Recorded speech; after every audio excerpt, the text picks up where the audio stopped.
I think we sometimes distinguish too sharply, too cleanly between economic issues and identity or cultural issues. Here's why. All of politics, almost all of politics, Steve, involves competing conceptions of identity, ultimately. What does it mean to be a citizen? What are our mutual obligations to one another? And so identity and economics are bound up together. During the age of globalization, there was a message, an implicit message about identity that goes beyond woke rhetoric. The message was this: the real divide, we were told, you remember back then, is no longer left and right.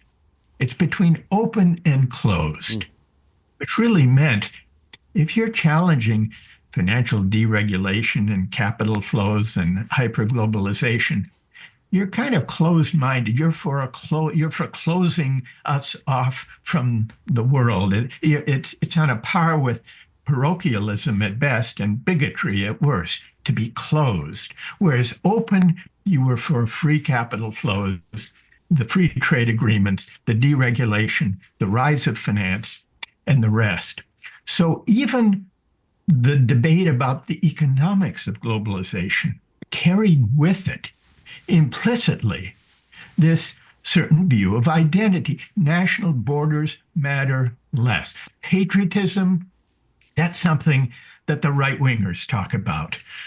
The flow of immigrants across borders, we don't really want to get into that because we sort of believe now that borders don't matter. And by implication, if borders don't matter, neither do national identities. But what about shared citizenship?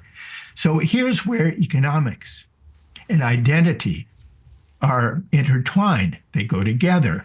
And I think the Democrats missed that, and they embraced a certain view of identity that discredited people's aspiration to belong, to be situated in their world, to feel a sense that citizenship matters, that we have mutual obligations for one another.